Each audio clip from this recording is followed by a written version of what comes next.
Bonjour, merci tout d'abord de me donner la parole et surtout de me donner la possibilité de m'exprimer en allemand. On a parlé de l'interdiction de parler sa langue avec les enfants. Le droit de parler sa propre langue maternelle n'est pas toujours concédé chez nous, en Allemagne. Et justement, ces interdictions de parler sa propre langue maternelle sont un problème auquel j'ai affaire dans ma double fonction. Je travaille dans le cadre de l'amitié germano-polonaise. Cela inclut néanmoins aussi des échanges avec d'autres nations. Donc oui, je suis ici l'allemand. Je dialogue avec le Jugendamt et oui, j'ai des problèmes avec celui-ci. Cela vient du fait que les chers collègues de cet organisme expliquent un tas de choses, mais qui pour moi et d'un point de vue professionnel demeurent incompréhensibles. Nous avons des situations construites de toutes pièces au désavantage d'un des parents, tout simplement écartés, et que cela advienne majoritairement à l'encontre du parent non allemand, je le confirme.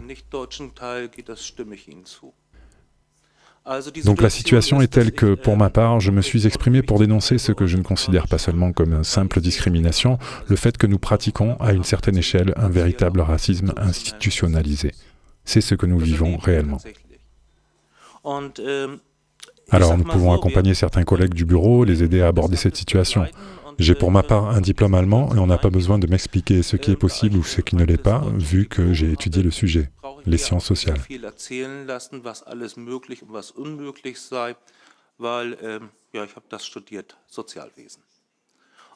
Et ce que l'on aborde ici, toutes ces dispositions juridiques, tout ce qui est garanti, eh bien, vous remarquerez que beaucoup de choses sont incompréhensibles et que la transparence est très limitée lorsque l'on reçoit des réponses allemandes.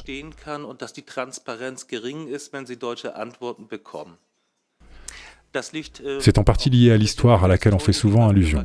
Nous avons des concepts juridiques indéfinis, du moins peu définis, et il est clair qu'une telle terminologie influe sur la méthode de travail en Allemagne et dans ces conditions, on peut, dans un contexte scientifique, pédagogique et sociologique, faire dire les choses que l'on veut de manière assez malléable. Du reste, même de nombreux avocats me demandent conseil.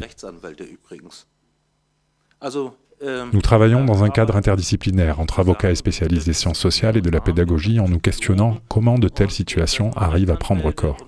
Et on se rend compte que les meilleurs résultats dans les discussions avec le Jugendamt aboutissent finalement par, disons, une certaine dose de pression.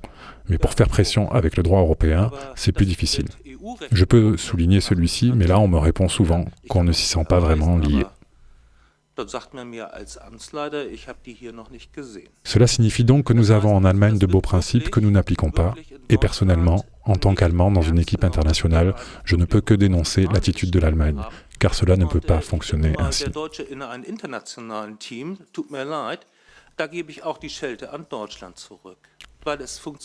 Nous sommes devant des situations dans lesquelles des personnes sont vraiment inquiétées de manière inouïe. On peut réellement menacer par le biais du Jugendamt. Le Jugendamt est une institution et une institution dont...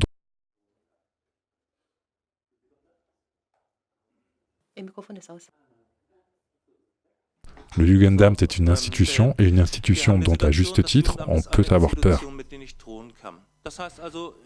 J'ai obtenu un diplôme de pédagogue et lorsque j'ai suivi mes études en sciences sociales, je ne me serais jamais imaginé que l'on puisse générer de la peur par le biais d'un titre académique. Mais c'est pourtant le cas.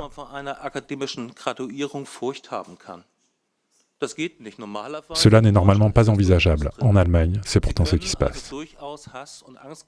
Vous pouvez véritablement générer de la crainte et de la peur avec un simple titre académique comme pédagogue.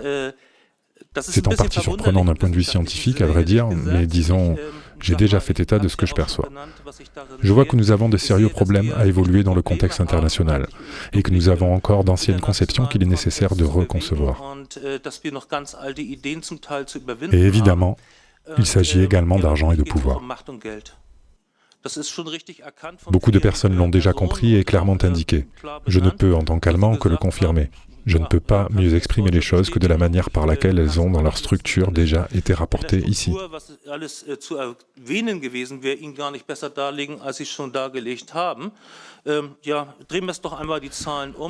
Prenons les 84 000 cas qui ont été évoqués. Il s'agit du nombre de cas, pas du nombre d'enfants. Donc vous pouvez encore multiplier par un facteur, fois 1.3, voire 1.5. Mais si nous voulons partir de la situation réelle, prenons la définition traditionnelle que vous avez lue, définissant la famille traditionnelle. Par exemple, prenez la Déclaration des Nations Unies sur les droits de l'enfant ou le préambule de la Déclaration sur les droits civiques. Là, on se confronte à beaucoup de définitions et nous arrivons à un chiffre qui ne concerne pas seulement les enfants, car nous parlons surtout et avant tout avec les parents. Et puis, il y a les frères et sœurs, les oncles et les tantes, et n'oubliez pas non plus en aucun cas les grands-parents. Nous avons par conséquent un nombre annuel de personnes affectées supérieur à 500 000. Nous pratiquons ceci depuis facilement 20 ans. Nous sommes certainement sous 1 million, je le pense, même si certaines associations l'estiment. Mais si vous faites cela depuis 20 ans, et je ne connais ce débat personnellement que depuis 10 ans, je n'aurais jamais cru devoir participer un jour à une telle discussion, parce que je n'aurais jamais envisagé, souhaitant faire de l'encadrement de jeunes, me retrouver à principalement m'affairer et à discuter avec des députés, des diplomates et des avocats. Initialement, mon focus était dirigé vers l'encadrement d'adolescents au bord de la délinquance.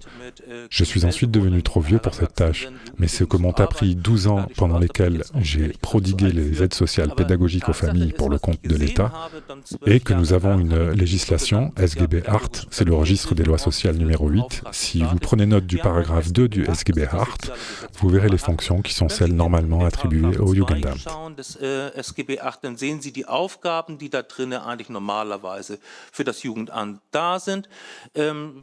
Si je vous les énumère toutes, mon temps de parole sera dépassé.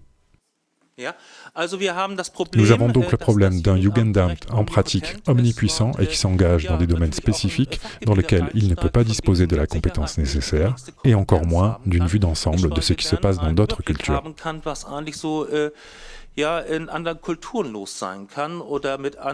Ou, en d'autres termes, la langue nous différencie, et commençons par là.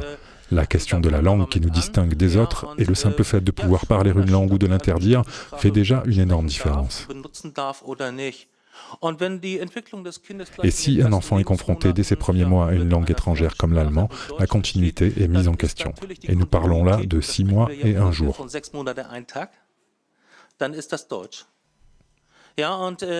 Oui, et j'ai justement eu le dernier cas la semaine passée. Il s'agit d'une mère polonaise. Nous nous sommes bien entendus avec le Jugendamt, mais la mère commença à dire que c'était criminel lorsque fut sortie une pièce d'identité allemande de l'enfant, vu qu'il s'agissait initialement d'un simple cas polonais avec des traducteurs.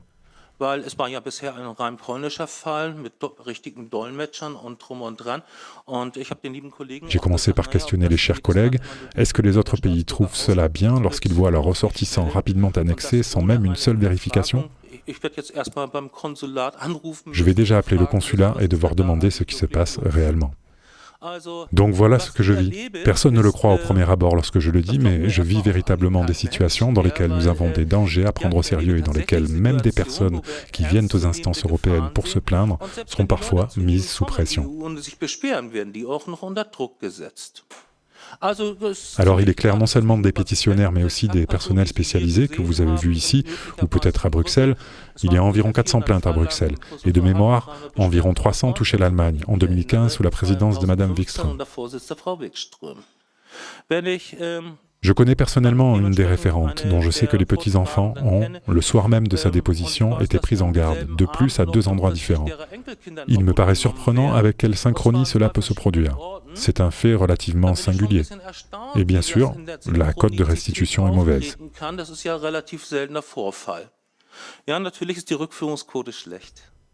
5% veulent dire que sur la base de nos textes législatifs, nous n'avons pas rempli 95% du mandat législatif. Désolé, mais le fait est que nous nous trouvons devant des procédures qui n'ont rien de scientifique.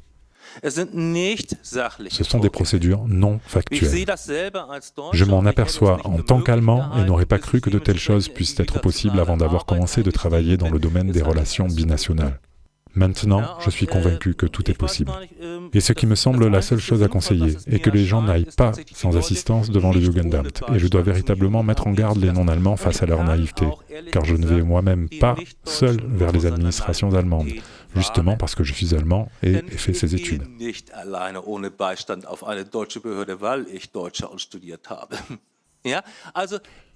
Donc, rendez un vrai service à vos concitoyens et vos électeurs et expliquez-leur qu'on ne peut pas aller naïvement et sans soutien vers une autorité ou un tribunal allemand sans risquer de s'étonner de la tournure que prennent les choses.